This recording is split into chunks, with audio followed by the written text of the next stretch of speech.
So, as you can see, we're starting with nothing, but not for long.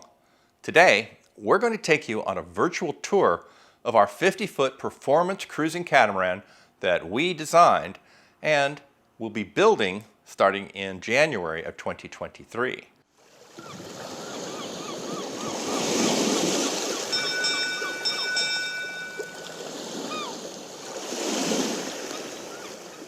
So without further ado, let's take a look at the outside of SV Lynx. Here she is. So what you're looking at is the concept model that I created when I designed SV Lynx. We started with the Solitaire 1490 from Schionning Designs, but then I modified it heavily to create our version of the catamaran. So today, we're going to go ahead and take a look at everything I changed on this catamaran. We'll begin with the stern, which we'll take a look at right now. Okay, here we are on the starboard sugar scoop at the stern of the boat. And the first thing I want you to look at are these kick-up rudders. We need these because we plan to beach this boat quite often in certain parts of the world where the tide changes are extreme. In those cases, when we land on the hulls, we don't want the rudders sticking down because they would land on the ground and possibly bend the rudder shafts. With kick-up rudders, these can rotate up like this and get out of the way while we're beached. But let's go ahead and put these back down again, and we'll take a look at something else here. If you'll notice, there's a cabinet right over here, and that cabinet is something we added. We expanded the cabinet outwards and gave more room, so when we open this door, we have 2 scuba tanks inside plus some scuba gear up top. The nice part about this setup is that these tanks are right out on the sugar scoop. So when we want to load for scuba diving, we bring the tender up to the back, take the tanks right out of here, put them on the tender, great. When we come back from the dive, right off the tender, right back into these. And the fill tubes for these tanks are in this cabinet. So we just hook them up, the 2 valves, and then we run the compressor and it fills the tanks right where they're stored. We don't have to carry these tanks anywhere else on the boat, which is, I don't want to call it dangerous, but a pain in the butt. And these are heavy, and so moving them around is not something we really want to do too much. So it's a nice setup here. We can lock these cabinets so they're out of the sun, out of sight, and locked when we're not using the scuba tanks or gear. Anyway, so those are something else we've added back here at the stern. Now let's take a look at the next thing. Next up, I want you to take a look at the slide gates that we've added. These go into a socket when they're open, allowing free access to the sugar scoops. But when we're out at sea, we can close this over. It inserts into the far wall. It's braced by the stair behind it, and it's still in the socket on this side. So therefore, it's very strong in case water comes washing over the sugar scoop and hits this gate. That'll keep it from going into the cockpit and possibly even worse, into the salon or down the stairs into the hulls. So, getting pooped is no funny thing. So we want to make sure that that is cut down to a minimum by having these gates. Let's actually do some other things that are very useful as well. For example, if we have kids on board, or just even adults, you're not going to just fall down these stairs from the inside while we're out on passage because there's a barrier there keeping you inside the boat. So it's a little safer. And if you're at anchor and you have unwanted guests who are trying to get on your boat, like let's say a harbor seal, and they come up and they go right on into your cockpit or maybe even into your salon if the door is open, and they do their business in there, which is a stinky, terrible mess. So if we keep these gates closed while we're at anchor, then seals won't come into the boat and they'll do their business possibly on the stair, but we have a hose here so it's easy to wash off. So that's our gates for the stern, and it's the same on both sugar scoops. The next thing I want to take a look at is our new Gantry Lift system for our tender. This is a complete change from the existing Solitaire model. We had to flatten the entire stern of the boat out to make this work, which is fine because that also added in those dive lockers that I wanted. And on top of those, as a side benefit, we get room for these 2 barbecues, one on this side and the other side. There is actually 2 barbecues. We're going to use that other one as a charging box, but we'll get to that another time. So back to the Gantry Lift. The nice part about Gantry is that it articulates and comes down like this, bringing the tender out away from the sugar scoops as we drop it into the ocean. Not only that, once you detach and you go out on your trip, when you come back, that bar's still there to grab hold of as you come back, keeping you away from the sugar scoops, and you can use it to move the tender over to the sugar scoop to let people off the tender. Then, once you do hoist it back up again, the nice part about a gantry over a davit system is the davits are a fixed height and you can only bring up the tender so far. But because the gantry is so much higher, that means we can hoist the dinghy or tender higher up and get it out of any kind of following sea or anything like that if we're out in rough conditions. However, if we're in nice conditions or at anchor, we can drop it down below the height of the wall so that we don't obstruct the vision of the people sitting in the salon as they're looking at the beautiful location that we might be anchored at. So that's our new system for the tender. Above that, there's a solar arch, which has 5 very large solar panels going across. That's 2.5 kilowatts of solar for just that arch. Then there are another 2.5 kilowatts of solar out on the salon roof. So all total, we have over 5 kilowatts of solar on board. But the solar panels over this gantry system will act as a shade assistance for the rear cockpit and to protect us from rain getting into the dinghy while it's sitting on the gantry. So we like the solar arch. It has many uses. Now, we made sure to design that arch so that the end of the panels does not go by the end of the sugar scoops. That way, when they're measuring the boat at a marina to charge us or going through a major canal, we're not adding to the length of the boat. So there you have it. That's the stern. Before taking a look at the interior of the cockpit, let's take a look at the stern winches. Originally, the stern winch was meant to be here, inboard from the side deck passage here. But we wanted to move it outboard over here because in that case, you don't have lines running across this deck when they're coming back from, say, the screecher or the daggerboard. So you can look right up the side here and see that all the lines will run straight to the daggerboard or on forward up to where that screecher is. And so it's easy to deal with these because we don't have to go across the deck. And there's plenty of room to stand here and wind this winch. So that's no problem at all. Then there's an open passage between this winch and the one on the port side, so we can go straight across when we're going about and have to switch the screecher. So that's why we changed the position of the stern winches. Now, let's go ahead and take a look at the cockpit. So here we are at the stern of the cockpit, and the first thing you might notice here is that barbecue I mentioned that goes up here. And then there'll be the one on the other side, which is going to be for battery charging. So small batteries like cell phones and different kind of things like that that are explosive. We want those out on the corner of the boat where we won't have a fire if there's some problem during charging. So that's what that's over there. But on this side, you can also see that down here we have our bike garage. And this goes under the expanded helm, and we'll get to the helm in a few minutes. But this opens up right where you can get off the stern of the boat, off the sugar scoop on the starboard side. So it's a very short movement from the bikes to go right to the tender or back up into the bike garage. And so we wanted a dedicated garage just so we could have room for 4 fold-up bikes. So we can close that again. And the last thing to look at here will be this bench, because we did modify this a little bit, but let me show you a different angle of that. All right, so let's take a look at the stern bench up against the back of the boat here. What we did here is we sloped the seat backs so that you can lay on the bench from either side and relax while you listen to a podcast, read a book, or whatever. But that made that a little bit more comfortable, but it also seats 5 people across here. And then up here on the left, we have our table. There used to be on the 1490 a table right in front of this stern bench, but we didn't want that because we wanted a clear path back and forth between the 2 stern winches. So we expanded the size of the table seating over on the left side here. And you can, with chairs, you can seat about 6 people around that. Now let me show you the table and one of the features about it. Now let's take a look here at the central part of the cockpit. Forward here we have our table with seating for 6, and then above it there's a padded area where you can lay down during the day and read or whatever. There's also a window here that flips up like this, and that connects the interior salon area, seating area, to the exterior part in the cockpit and makes it one long social area. And the slider door opens up, making a very wide opening so that these 2 areas become connected and are one area. So that's really cool. But over on the other side here, we kept this lounge seat where you can either sit or lounge with the angled back. And we just moved it forward so that we can make room for this expanded helm that we'll show you later, and the bike garage that I just showed you a few minutes ago.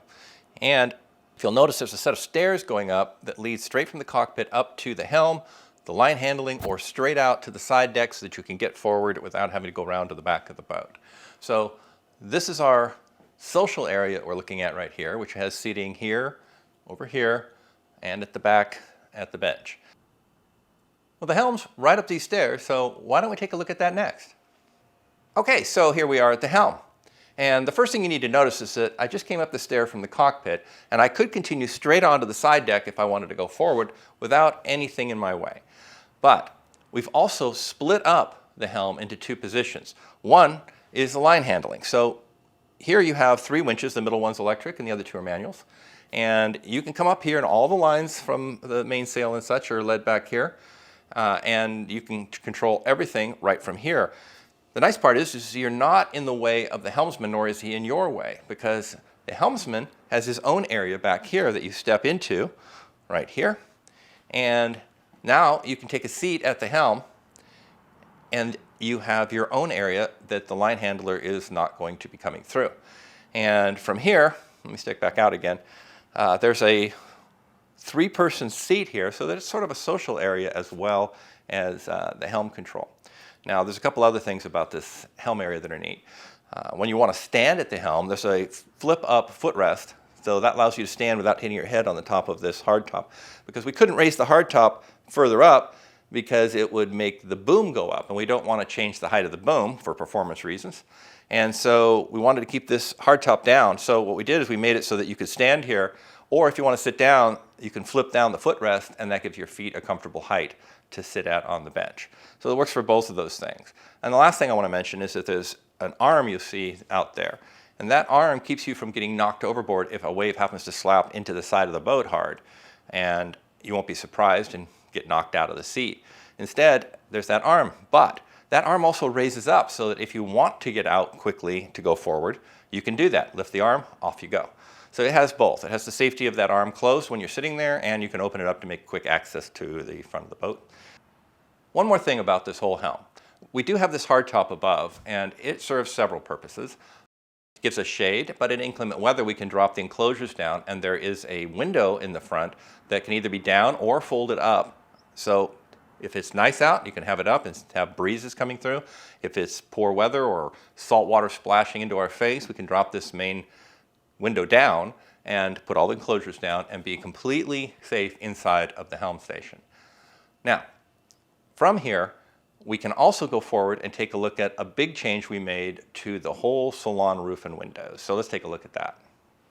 All right, so here we are at the bow of the boat. And the first thing I want you to take a look at is the whole top of the salon roof here. It's completely changed.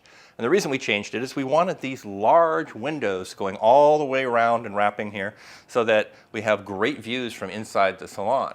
There's also 4 big hatches right across the front that open up, and that allows a mass amount of airflow through the salon. And if you have that big window and slide door open into the cockpit, that air will flow all the way through the salon and all the way back to the cockpit. So that works out great. Now, on top of the roof, we have added a track here for a self-tacking jib. And that's nice in heavier winds, so we can have a self-tacking jib that we don't have to do as much work to go about. And that works because the mast itself is set back a little ways in this design and has a compression post inside of the salon to support it. But that gives us a area for this up here.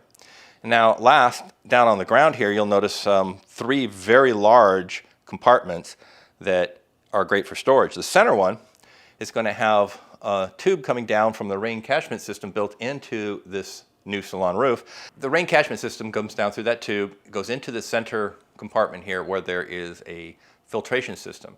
And we can divert the water either straight overboard or into the 2 forward water tanks just from a switch we have at the helm. And that will allow us to put clean water into 2 separate tanks from our 2 main tanks in the boat.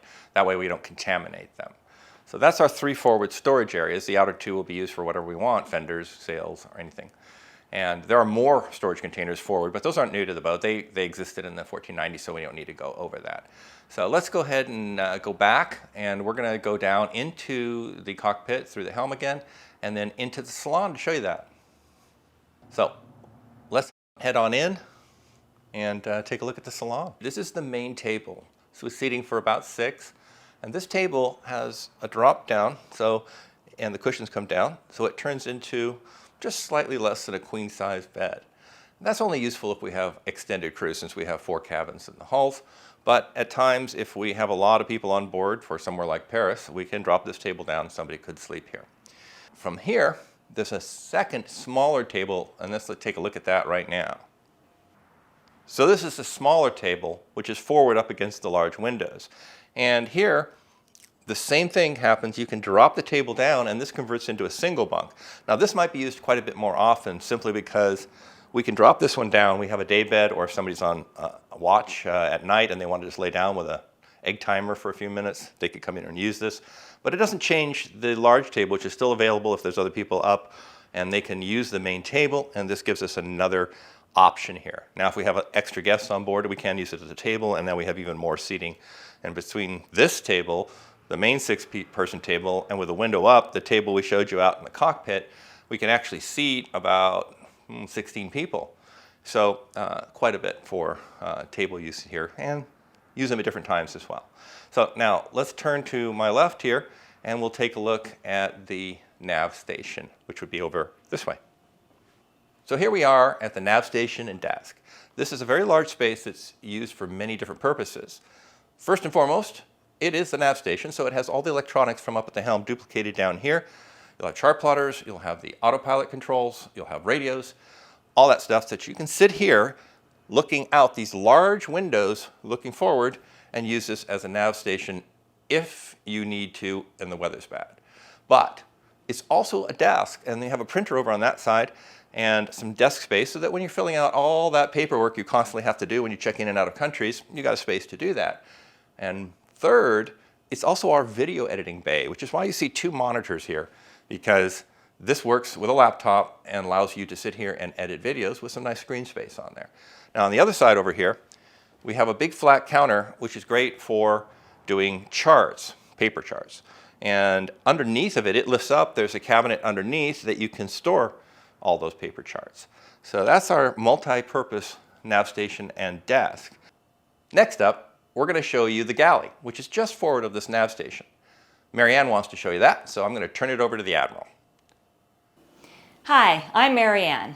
Let's talk a little bit about our galley. We chose to make it a U-shaped galley so there's a little something to hold on to if seas get momentarily rough. And now, let's talk a little bit about our sink. We chose a farmhouse sink because it's nice and big and we can configure it for different uses. You'll notice that our galley is up in the salon, and the reason for that is while we're working here, we can look out the big windows, see the horizon and the beautiful view. Now, let's talk a little bit about our oven, microwave, and refrigeration systems. We chose to put our galley up against the helm station so that we have a full-size wall.